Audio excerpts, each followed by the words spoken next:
Kylian Mbappé pressed like his career depended on it against Bayern Munich. He tracked back, he defended, he covered ground nobody had seen him cover all season. He scored in the 74th minute to keep Madrid alive. He had 2 more chances Neuer somehow kept out.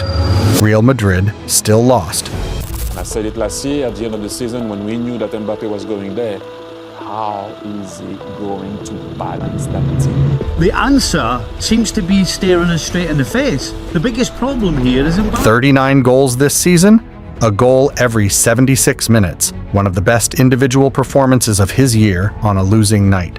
So let me ask you the question that nobody in that stadium could cleanly answer. Is the problem Mbappé, or is the problem that Real Madrid built a system that makes him impossible to fit? Because when you actually sit with the data, the answer is far more uncomfortable than either side of this debate wants to admit. His individual numbers this season belong in a different conversation from the one happening around him. It has to work. He's not going to be put on the bench, is he? He's Kylian Mbappé, he's cost a lot of money. How do they make this work? 98th percentile, final product across all forwards in the Big 5 leagues.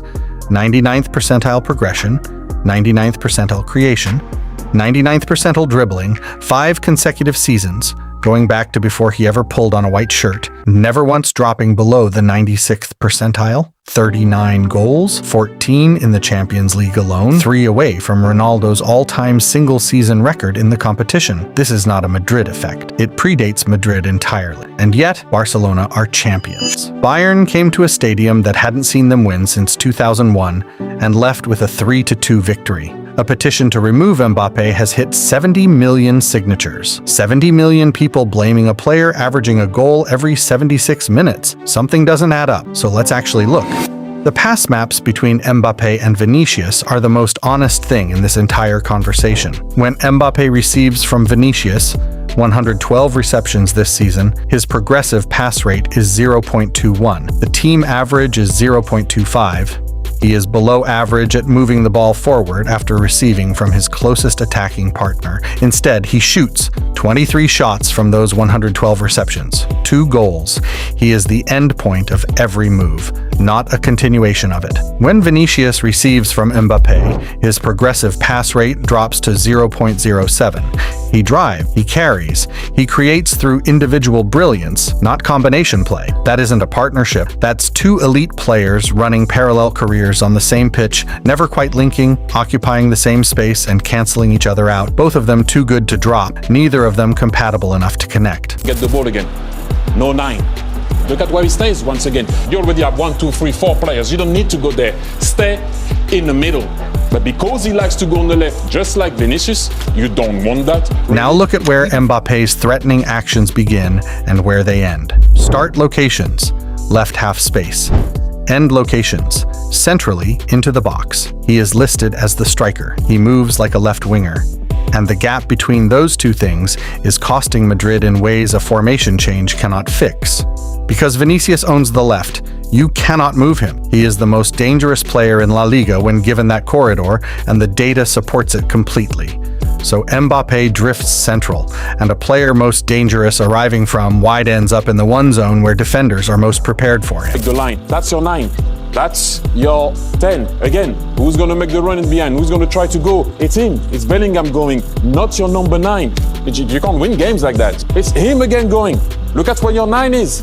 Yeah, I will be upset also. This is what we were talking about before, Jamie. On the ball, also he has to do well. Benzema said it plainly.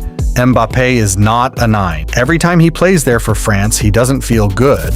Thierry Henry said, before the Bayern game, he doesn't see the runs in behind that you need from a center forward, and Mbappé himself just days ago. I'm a player who defends a little less than others, and sometimes that can be a problem. His active defending sits at the 14th percentile, tackles and interceptions at the 7th. Against Bayern, he was the exception. He pressed, he tracked. It still wasn't enough, because one player raising their defensive output doesn't fix a structural gap that runs through the whole system. Here's what the anti-Mbappé crowd keeps ignoring.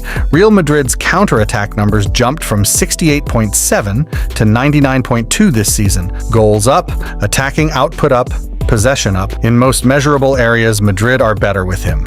But defending dropped from 96.6 to 92.4. Those two things are not separate. They are the same decision described from different angles. When you build your attack around a player who doesn't press from the front and doesn't track back, the defensive structure adjusts. Arbeloa confirmed it himself. He does not want Mbappe pressing at full intensity. The system was designed around his profile. The defensive numbers aren't a Mbappe failure. They're the price of the ticket Madrid chose to buy. Bayern came to the Bernabéu with Kane as a true 9, Olise and Luis Diaz as genuine wide threats, Gnabry operating in behind, every player in a role built for them. Madrid had Mbappe, individually better than all of them, playing a position that is not quite his, inside a system that cannot fully accommodate him, alongside a partner who occupies the same space, with no holding midfielder behind them to cover what they both leave exposed. The problem is not that Mbappe is here. The problem is that nobody at this club asked the obvious question before he arrived: where exactly does he play, and what breaks when he's there? A journalist at AS sat in front of a camera after the Mallorca defeat and said something a lot of people at the Bernabéu were already thinking. I don't know if I want all this quality. What I want are winners. That tension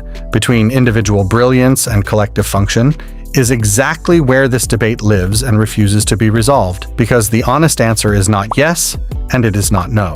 Mbappe is not the problem the way the criticism suggests, but he is the reason the system has specific costs: a compressed left side, a reduced defensive floor, an attack built as a delivery mechanism to one terminal point rather than a connected unit breaking defenses from multiple angles. The second leg is in Munich. The tie is not over.